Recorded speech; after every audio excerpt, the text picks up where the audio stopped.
ronde à venir.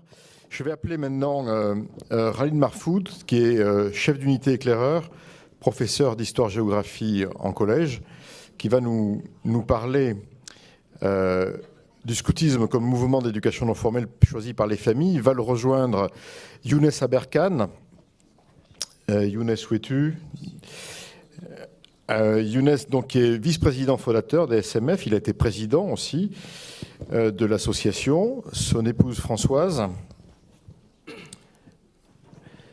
qui a été volontaire sur l'opération La Flamme de l'Espoir. Vous en avez entendu parler ce matin par nos amis allemands. Et elle a aussi agi dans le cadre de l'amitié judéo-musulmane de France. Et enfin, Habiba Kotb, voilà, Habiba nous rejoint, qui va témoigner pour elle-même, mais aussi pour sa fille, qui n'est pas là aujourd'hui, mais qui a été scout. Alors, Khalid, est-ce que tu peux nous dire, avec l'expérience qui est la tienne comme chef d'unité éclaireur, comment tu vois la réponse éducative du mouvement scout auprès des familles ? Alors, bonjour à toutes et tous, et je tiens à dire que je suis honoré d'être devant vous. Alors, pour commencer, vous allez me reprocher, je pense, un grand manque d'objectivité, parce que je suis réellement attaché à ce mouvement et j'y crois fermement. Alors, pour commencer, je suis donc membre du groupe des SMF d'Orléans, qu'on a fondé il y a 2 ans, et à un moment donné, on s'est posé la question.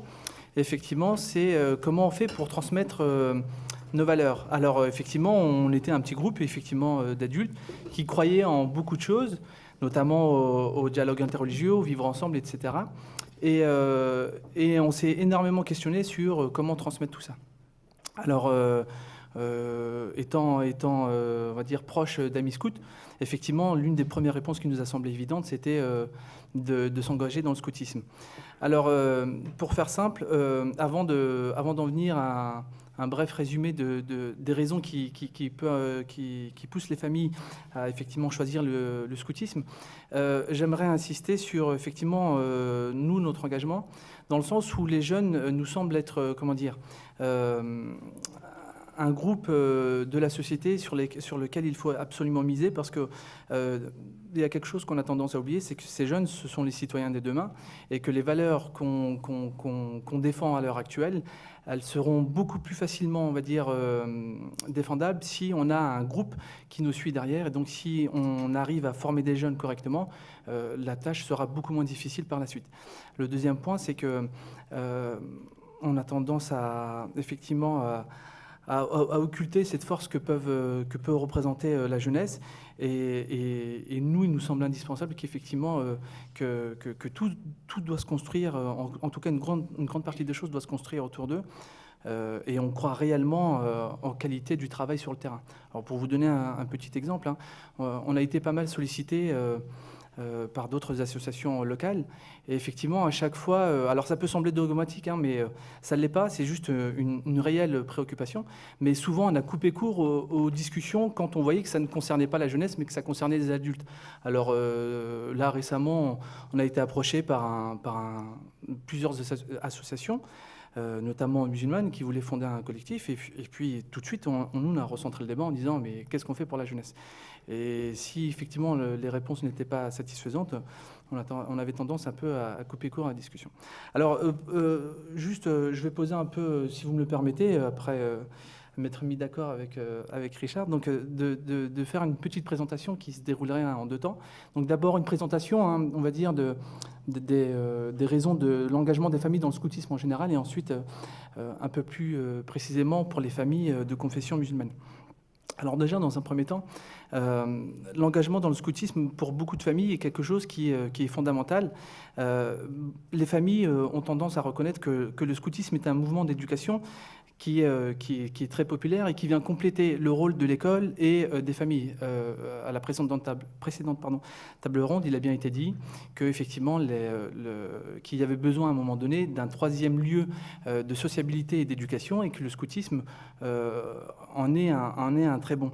Et alors effectivement, non seulement le scoutisme vient compléter cette éducation fournie par l'école et la famille, mais en plus il permet effectivement un épanouissement du jeune jeune et de sa construction personnelle. Et donc, par là, il permet de développer des compétences personnelles telles que l'autonomie, etc.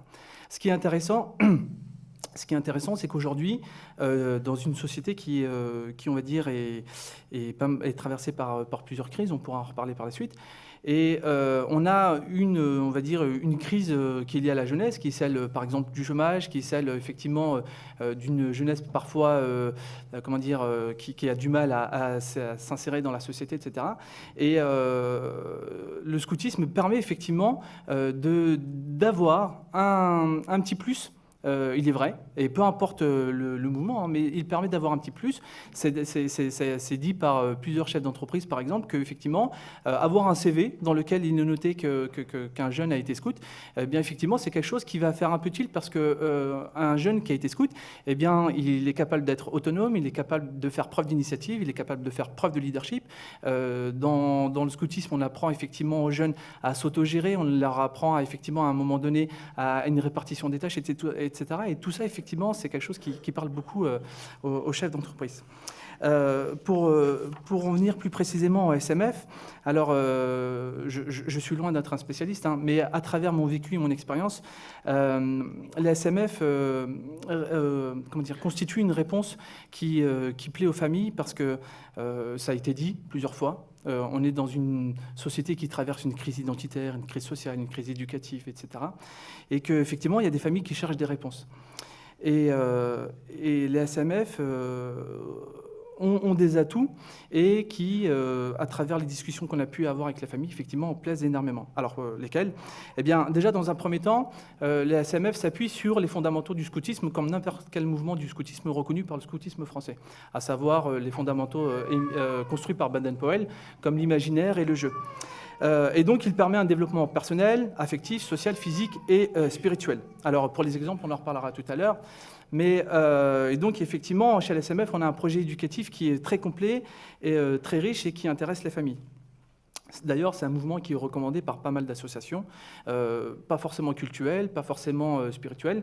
À titre d'exemple, fin septembre, on a été contacté par une dame responsable associative qui nous a dit effectivement qu'elle travaillait beaucoup avec les mamans dans les quartiers difficiles, et que pour elle, dès qu'elle a entendu que dans la ville, il y avait un groupe de scouts musulmans, bah, tout de suite, elle est passée par les Scouts et Guides de France, avec qui on est en contact. Elle a dit, bah, voilà, je veux les coordonner parce que ça m'intéresse énormément de leur parler, de travailler avec eux et surtout de les mettre en relation avec les familles avec qui je travaille. Autre raison qui pousse les familles à s'engager, enfin à placer leurs enfants, à confier leurs enfants au SMF, c'est l'encadrement qu'il peut y avoir, un encadrement de qualité. Parce que comme dans l'ensemble des mouvements scouts, les chefs et cheftaines scouts sont comment dire, diplômés et rentrent dans un cadre juridique. D'accord ? Et ça, c'est quelque chose qui rassure énormément les familles. Et à cela s'ajoute effectivement la présence d'un aumônier qui est là, effectivement, pour permettre de répondre à certaines questions, à certaines attentes chez le jeune. Et c'est quelque chose qui parle aux parents, parce qu'effectivement, il y a des parents qui ne savent pas comment aborder certains sujets d'un point de vue spirituel ou autre, et qui, effectivement, font confiance au SMF, et notamment à travers la figure de l'aumônier, pour répondre à ces questions. On a vu que depuis quelques mois, on parle d'un phénomène qui se répand, c'est l'isolement du jeune, par exemple. Et qu'on a parlé du fléau d'Internet, et que Internet, pour beaucoup de spécialistes, représente, j'ai envie de dire, un fléau dans le sens où il enferme le jeune dans une certaine place, et qu'il y a une forme de cloisonnement, et que effectivement la SMF, les discussions qu'il peut y avoir avec l'aumônier, etc., eh bien, permet effectivement de rompre cet isolement, permet en tout cas de l'éviter et de casser toute forme de cloisonnement. Chez les scouts et en particulier chez les SMF, il n'y a pas de problème intergénérationnel, contrairement à d'autres associations musulmanes où s'est posé à un moment donné la question de est-ce que je place mon fils là, mais est-ce que ça va lui parler, est-ce que ma fille, ça va lui parler de participer à l'école coranique, etc. Que ce soit des parents des parents immigrés qui sont arrivés en France dans les années 60-70, ou alors que ce soit des parents qui sont nés sur le territoire français, on a constaté qu'effectivement, à chaque fois, les parents étaient unanimes et, par rapport au fait effectivement, d'inscrire leurs enfants chez la SMF, parce qu'ils sont d'accord que peu importe la génération, effectivement, que la SMF sont capables de répondre à leurs attentes. Juste pour finir, il y a un droit de regard, et ça c'est quelque chose de très important, qui est présent. C'est-à-dire que les familles ont la possibilité de voir ce qui se passe dans le groupe, dans la vie du groupe, et non seulement ils ont cette possibilité-là, mais en plus ils participent à la vie du groupe. Et ça c'est quelque chose d'extraordinaire, parce que tout à l'heure on a parlé effectivement du rôle des familles, et que les SMF ont cette possibilité, cette capacité à intégrer les familles dans le processus d'éducation. Alors ça se traduit par quoi ? Ça se traduit par une participation à la vie du groupe, accompagnée lors des sorties, etc. Ça se traduit par effectivement des liens très forts qui peuvent se construire. On va faire un camp, on va faire un diaporama autour d'une soirée, etc. Et donc, effectivement, les parents vont découvrir ce que leurs enfants ont fait à travers la vision des chefs, pas uniquement à travers ce que leurs enfants leur ont raconté, et également, effectivement, d'avoir un panorama un peu plus complet, chose qui a tendance à les rassurer et à les conforter dans leur choix. Et enfin... les familles, et là c'est vraiment à travers notre expérience, parce qu'on est un groupe qui est très jeune, les familles ont tendance à constater des résultats qui sont très rapides et concrets. Ils décèlent chez leurs enfants une certaine ouverture, des compétences qui se développent très rapidement. Et donc nous, on a vu en l'espace d'un an une évolution chez nos jeunes qui était absolument incroyable et qui nous a réellement...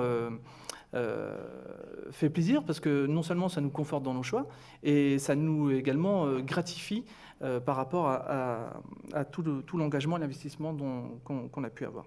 J'ai juste envie de finir très rapidement sur le fait de dire que pourquoi les SMF peuvent constituer une réponse éducative.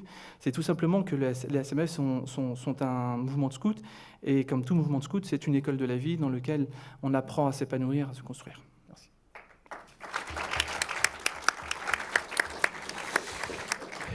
Merci Khalid pour nous avoir rappelé à la fois cette capacité du scoutisme de venir en complément du choix des familles en termes d'éducation, mais aussi d'avoir montré comment il peut aussi offrir un rôle aux familles pour s'impliquer et faire des choses. Alors on va se retourner vers Younes et Françoise Aberkane qui ont une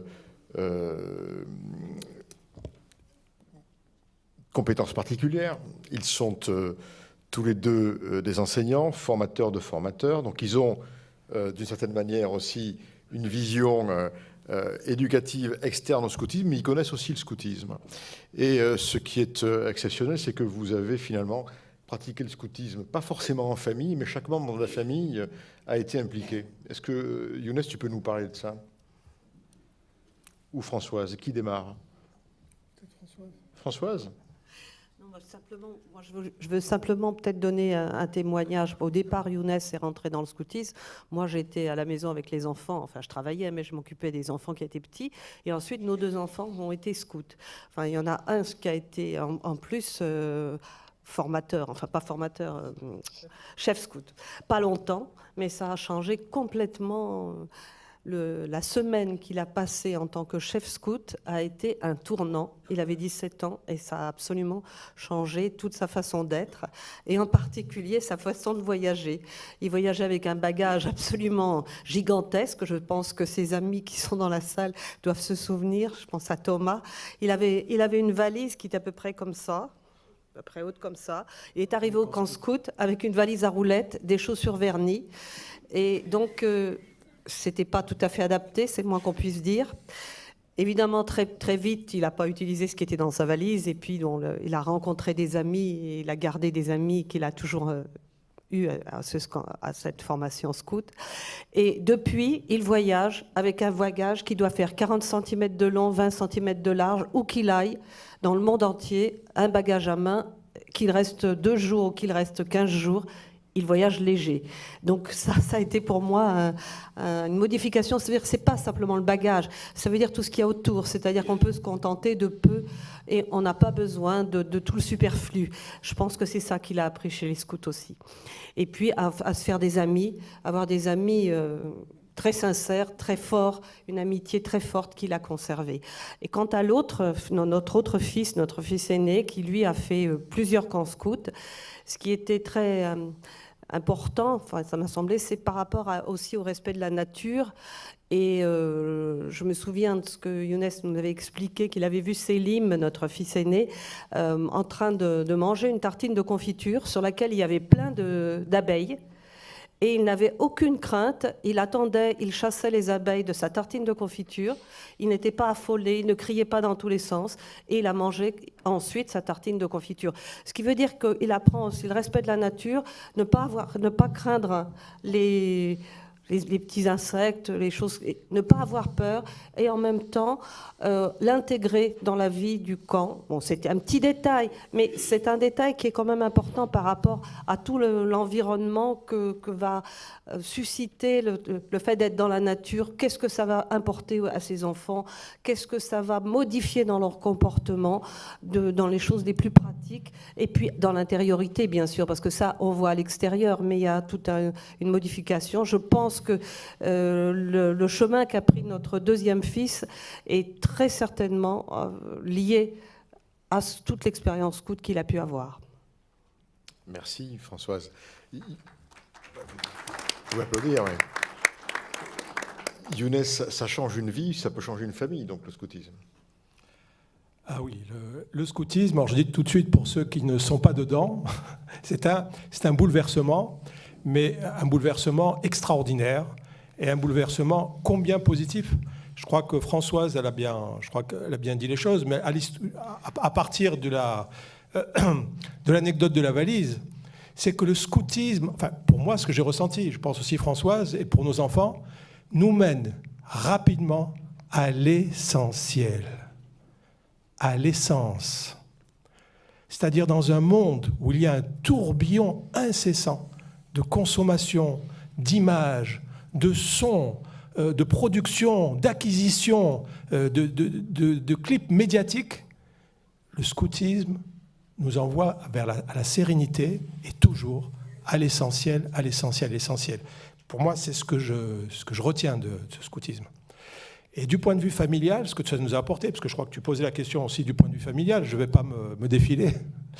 Du point de vue familial, je pense que nous sommes à la fois, le scoutisme nous apporte l'union, donc une union profonde, une union, vraiment une union profonde au sens de l'essence, et à la fois une liberté, peut-être comme à l'image aujourd'hui à cette table, où Françoise et moi nous sommes à la même table, nous ne sommes pas à côté l'un de l'autre, nous n'étouffons pas l'un mutuellement l'autre, et chacun a ses idées, chacun a ses opinions, et à la fois nous nous complétons. Et je crois qu'il en est pareil pour nos enfants. Nos enfants ont été libres. Et le scoutisme, pour nous, je crois, ça nous a apporté une liberté. Une liberté, et je dois dire aussi une richesse de vie, mais vraiment insoupçonnée. Et je crois que tous ceux qui sont dans le scoutisme ici comprennent ce que je veux dire. Ou ceux qui ont été dans le scoutisme, qu'ils soient scouts musulmans de France, scouts et guides de France, qu'ils soient éclaireurs israélites, qu'ils soient protestants, ça nous a vraiment apporté quelque chose d'extraordinaire. Il y a une chose dont on n'a pas discuté avant de venir, puisque c'est la surprise de la discussion précédente. Quand tu entends Latifa Ebzieten dire ce qu'elle dit, qui est assez profond, comment crois-tu que le scoutisme puisse répondre à une partie de ce qu'elle voit et de ce qu'elle observe dans ses déplacements? Je crois que quelque part, Latifa, avec son cœur, et on a vu, c'était extrêmement touchant, parce qu'on voit qu'elle parlait avec son cœur, elle parlait avec son intellect aussi, mais elle parlait avec son cœur. Et ce qui était vraiment touchant, c'est que finalement, elle a défini un peu ce que doit être un bon scoutisme, ce que doit être le scoutisme, c'est-à-dire le vivre ensemble et le faire ensemble. Et pas simplement des débats théologiques, dogmatiques ou même intellectuels, est-ce que ceci est mieux que cela, est-ce que, etc., etc.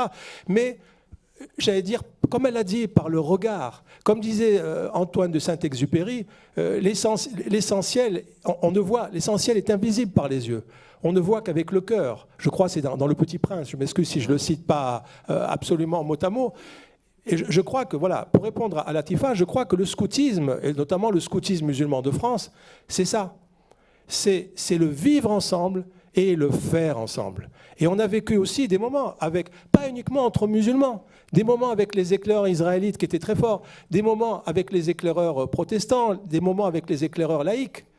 Et, parce que nous avons vécu, et je vous assure que des enfants qui vivent ensemble, qui sont de cultures différentes, qui sont de visions différentes, et qui ont travaillé, qui ensemble ont fabriqué quelque chose. C'est très très émouvant. Parfois c'était une table en bois. Et je vous assure que des fois ces jeunes qui ne respectaient pas le matériel, le premier camp que nous avons fait, cette table qu'ils avaient fait de leurs mains. Oh là là, il ne fallait pas la toucher, il ne fallait pas s'approcher, il fallait faire attention, il fallait la respecter. Et ils ont appris aussi à respecter le bien des autres. Donc je crois que le message de Latifa, il faut le porter haut et fort. Elle l'a bien dit, c'est le vivre ensemble et c'est aller l'un vers l'autre. Et je crois que c'est ce que j'ai cru comprendre du scoutisme. Avant le déjeuner, on a lu la loi des éclaireurs. Et je sais que tu voulais partager avec nous la charte des compagnons. On va la mettre sur l'écran. Et tu as une petite histoire pour nous raconter comment cette charte a été écrite. Alors là, non, là, c'était un secret. Alors, on parlait en secret, tu veux que je divulgue le secret comme ça? Non, en fait, la petite histoire, c'est vrai que, en ce qui concerne les scouts musulmans de France, donc nous avons, dès 1991... Alors, je voudrais m'assurer qu'on nous projette la diapositive. C'est la prochaine. Sinon, c'est pas grave. Si parce qu'on va la faire ce soir, de toute façon. Elle existe, mais on la reprendra ce soir. Bon, on la reprendra ce soir. Oui. C'était prévu. Mais alors écoutez, moi je crois que ce que j'ai de mieux à faire, c'est de me taire. Si elle est affichée, ce que j'ai de mieux à faire, c'est de me taire et de vous la laisser lire. On reprendra ce texte ce soir au moment du renouvellement de la promesse. Mais ce qui est intéressant, c'est de voir comment un texte comme celui-là peut être générateur justement de vivre ensemble. Mais tu nous raconteras comment vous l'avez écrit. Ce soir. C'est-à-dire au moment peut-être de la promesse. Ouais. C'est la promesse des scouts musulmans de France. On reviendra sur ce texte tout à l'heure, on vous le laisse découvrir. Je voudrais que Habiba nous raconte aussi son expérience scout en famille. D'accord. Bonjour tout le monde et je remercie les scouts musulmans de France de m'avoir invité pour témoigner. Moi, ce que je voulais vraiment faire sortir de ce témoignage, c'est cette capacité dans la méthode scout à pouvoir chez les petits sortir une certaine formation, sortir un certain développement, pouvoir vraiment faire ces choses-là. La méthode scout est exceptionnelle. Je peux même dire qu'elle est unique, bien sûr, sans tout le chapeau, bien sûr, à l'éducation nationale. Et deuxième partie, c'est celle qui concerne en fait les adolescents. Je trouve que le scoutisme ou la méthode scout a cette capacité de pouvoir faire travailler, ou si vous voulez, elle donne ce champ libre ou cette liberté à l'adolescent de pouvoir faire un travail sur soi, de pouvoir se reconnaître et de pouvoir trouver un acheminement dans la vie. Et moi, sincèrement, je le témoigne, il n'y a que les scouts qui peuvent faire ça. C'est le scoutisme qui peut faire ça. Et moi, je suis une maman, si vous voulez, maman des scouts. Mon mari était commissaire du district de l'Île-de-France. Si vous voulez, toute la famille avait commencé le scoutisme en même temps. Moi-même, chez moi, il y avait... si vous voulez, un camp scout à chaque fois. À chaque fois qu'il y a un retour tardif, bon, c'était les matelas dans le salon, mais c'était une expérience, je ne peux pas dire d'échange magnifique, extraordinaire, qui nous a permis tous ensemble d'évoluer, de connaître des personnes. Et quand j'ai dit des personnes, c'est de toute confession et sans confession. Vous le dites comme vous voulez, tellement maintenant il faut faire attention à ce qu'on dit. Et je voulais témoigner pour une chose. Il y a des choses que je croyais en discutant avec mes enfants, que c'est moi qui leur ai inculqué ces choses-là pendant ce qu'on appelle l'éducation primaire, hein, qu'on donne à nos enfants. Ma fille, elle me dit, elle a 17 ans maintenant, elle a commencé à 16 ans, elle est en terminale, et ce sont des jumeaux, donc c'était le garçon et la fille qui ont commencé en même temps. Et elle me dit, si je jette pas un papier par terre, jamais, ou je ramasse, parce que je l'ai appris chez les scouts. J'étais étonnée, mais c'est moi qui t'ai appris ça, c'est pas les scouts, t'as été chez les scouts à 6 ans, alors que moi, j'étais élevée. Non, mais elle m'a dit, je t'assure, maman, c'est chez les scouts. Donc j'ai dit, les scouts, ils sont quelque chose. Ah, il y a quelque chose. Donc ça s'est passé chez eux, pas chez moi, alors qu'elle le faisait. Mais pour elle, c'est les scouts et pas... Donc quand on leur pose la question, parce que moi j'ai préféré quand même, moi j'ai vu le progrès de mes enfants, je l'ai toujours accompagné. Donc on a accompagné d'autres personnes qui nous ont accompagnés aussi. Mais quand on leur pose la question, qu'est-ce qu'il t'a apporté le fait d'être chez les scouts musulmans de France? Bien sûr, ils ont côtoyé d'autres, grâce aussi aux scouts musulmans de France. Mais la première chose qui sort, c'est ce contact à la nature. Maintenant, tout le monde parle de l'environnement, de la protection de l'environnement. Les scouts ont permis aux enfants de connaître l'écosystème de la forêt, de chercher à le connaître aussi, et puis de le respecter, de vivre dedans et de le respecter. Et ce qui sort en deuxième lieu, et ils sortent tout de suite la table. Hein. Et c'est vrai, comme c'est un bien qui est commun, on commence tout de suite à le respecter. Et ça vient de là. Après, on est capable de respecter le bien commun, voilà, à la communauté française, à l'Europe. Et ça vient de là. Mais c'est chez les scouts vraiment qu'on apprend à connaître le bien commun, le faire ensemble, de le vivre ensemble. Ils parlent de la tente, à dormir tous dans la tente avec des gens qui, peut-être, on n'a pas les mêmes, la même vie chez soi. Ils sortent beaucoup l'autonomie, les trois. Hein. La fille, la grande, elle a 23 ans, elle devait être là. L'autonomie. Ils disent que chez les scouts qu'on a appris l'autonomie. Et être quelqu'un d'autonome, je crois qu'il n'y a pas mieux. Et peut-être pour finir, la grande, elle avait témoigné, elle a 23 ans maintenant. Elle était chez les scouts. Elle a même fait une émission, Al Jazeera, pour les scouts, pour vous dire l'élan, comment ce mouvement-là, bien sûr, pousse, je peux même dire éduque et forme, tout en permettant cet espace de liberté pour travailler, pour réfléchir, pour... Cet espace peut-être n'est pas toujours offert, ni à la maison, ni... Il faut énormément de choses pour que ça soit offert dans d'autres lieux, mais c'est offert par les scouts. Donc ma fille, elle avait témoigné dans le journal de La Croix en 2010, elle avait 17 ans ce mot-là, et ce sont ces mots, parce qu'elle m'a dit, maman, le journal n'a rien changé. Donc elle disait... Nos rencontres avec les autres mouvements scouts nous permettent aussi de mieux connaître la diversité des religions. Donc là, elle était partie sur les religions. À partir de cette connaissance, et on appuie sur le mot connaissance, qui est très très important, la connaissance de l'autre, elle nous permet de bien vivre avec lui. Cette connaissance nous apprend à nous comprendre et nous respecter les uns les autres. Bien sûr, nos rites sont différents, mais nous vivons selon les mêmes principes scouts applicables, quelle que soit la confession. Un art de vivre ensemble dans la fraternité, la solidarité et le soutien mutuel. Le scoutisme augmente notre soif de connaître l'autre, ou notre soif de l'autre. Je termine par ça, parce que...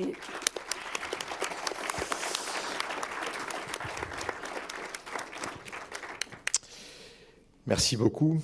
Est-ce qu'il y a des questions à nos panélistes sur le scoutisme et la famille? Oui? Est-ce qu'on peut avoir un micro?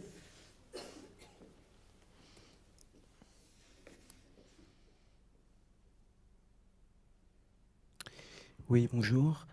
J'ai écouté tout ce que vous disiez sur le scoutisme musulman et sur les valeurs du scoutisme, qui est très importante à transmettre à la jeunesse et pour l'éducation. Et j'avais juste une question en fait sur quelle était la part de la religion dans le scoutisme musulman et qu'est-ce qu'elle apportait de différent par rapport au scout laïque en général pour ces jeunes.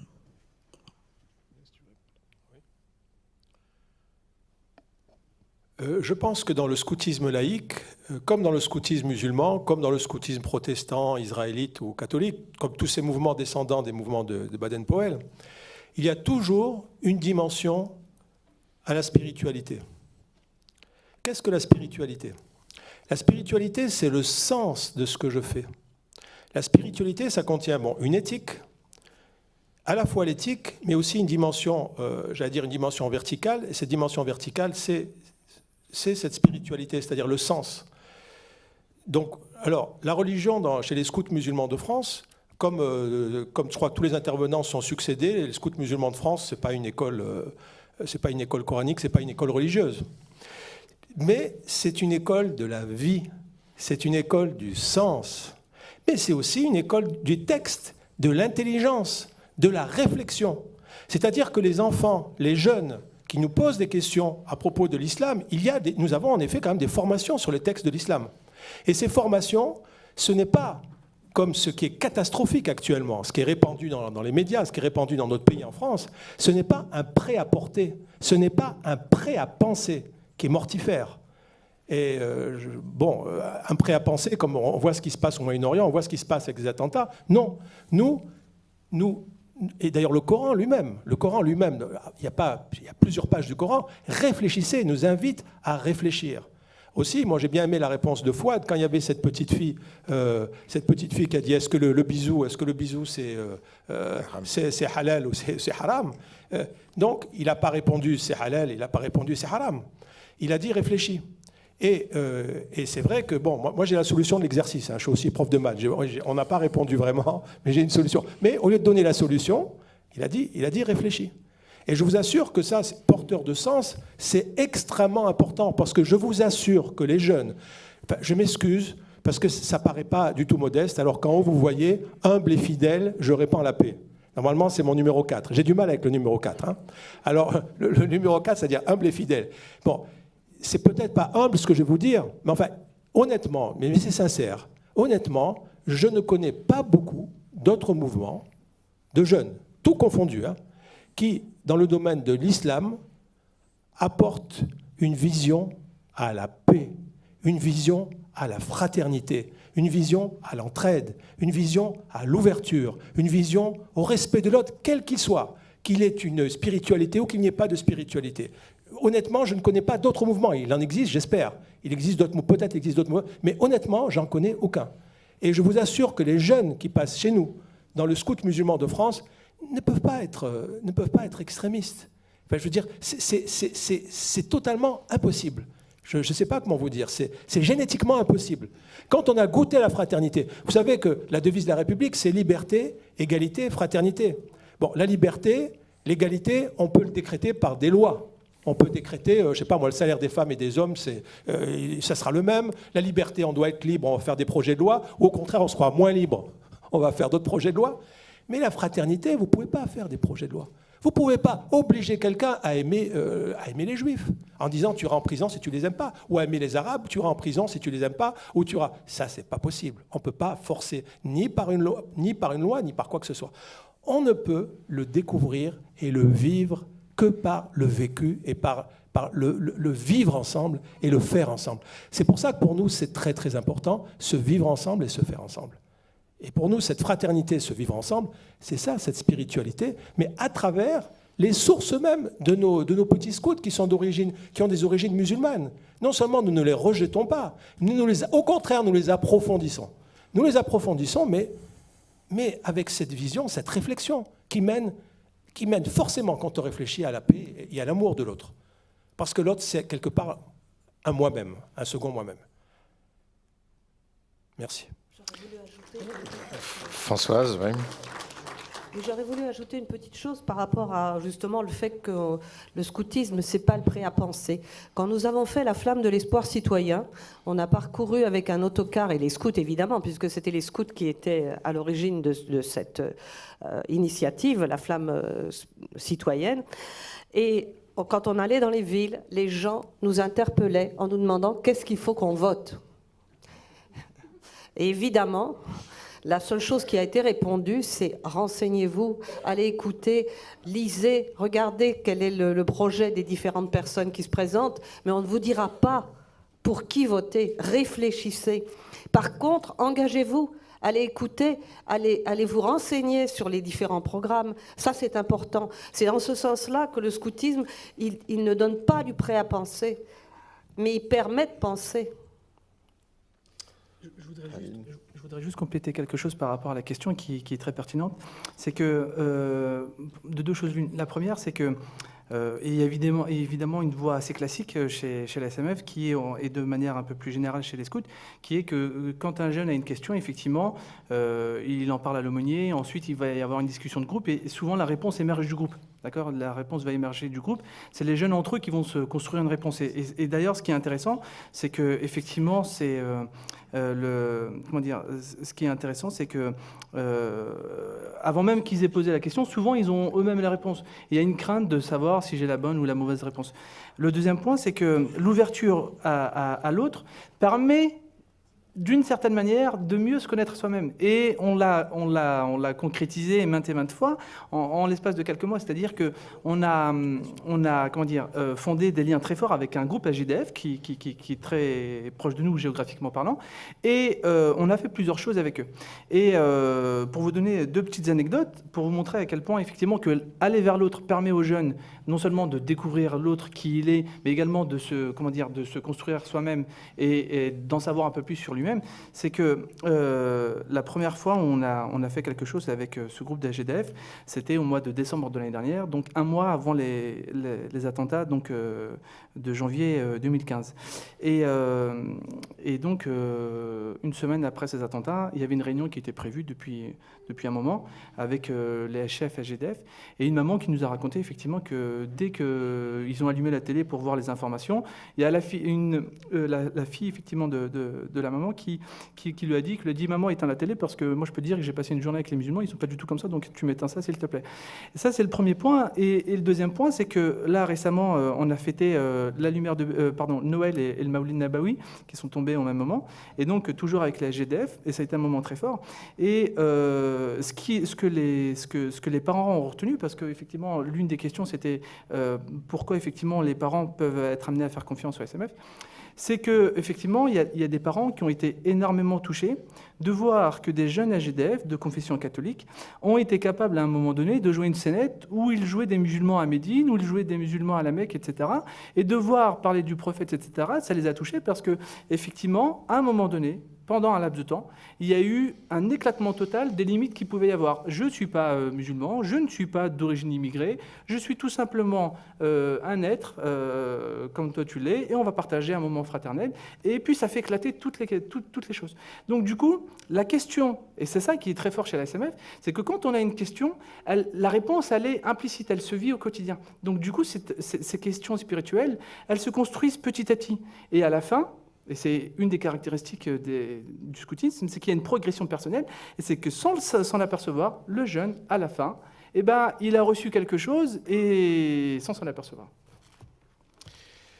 Lorsque nous avons organisé la croisière pour la paix en 1999 avec Dominique Bénard, rassemblant des jeunes de tout le bassin méditerranéen, juifs, chrétiens et musulmans, il y a une certitude qui est apparue à la fin. Ayant vu tous ces jeunes voyageant ensemble et étant capables de dépasser les préjugés dont parlait Dominique justement tout à l'heure, c'est que la fraternité est subversive.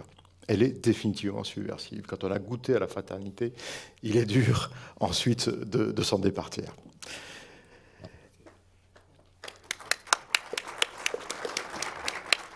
Younes, je te laisse la conclusion de cette table ronde avant qu'on se sépare pour faire une pause. Je crois que tu viens de la donner. C'est un peu, je ne l'aurais pas dit sous ces termes, mais c'est effectivement la fraternité est subversive. Et je vais vous dire, le but secret, le répétez peut-être pas dehors, faites attention, c'est secret. Je vais vous donner le secret chez les scouts musulmans de France. Nous sommes un mouvement subversif, tout à fait. Et nous souhaitons cette subversion, l'étendre même. Nous avons des buts très très grands. Non seulement nous voulons le mettre en France, mais en Europe et sur toute la planète. C'est la subversion fraternelle. C'est la subversion de la fraternité. En effet, quand on y a goûté, c'est extraordinaire. Et je voulais vous dire, tout à l'heure, j'ai dit que c'était un seul mouvement, peut-être musulman, que je connaisse. Mais il y a ici, au moins dans cette salle, d'autres mouvements, bien sûr, heureusement, qui travaillent dans qui sont d'autres mouvements subversifs que je vous engage aussi à rejoindre.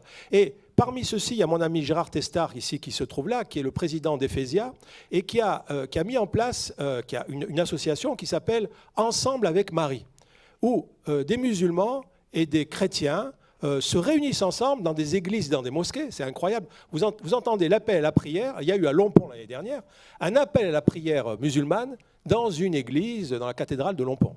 C'était quand même assez extraordinaire, surtout à l'époque où nous vivons aujourd'hui. Vous êtes fous. Oui, voilà, on est fous, mais voilà, ça, tu as dit un deuxième secret qu'il ne fallait pas dire. Donc c'est vrai que le mouvement, pour être scout aussi, il faut être quelque part un peu fou et lancer ces mouvements fraternels. Mais quelque part, c'est un appel que nous lançons.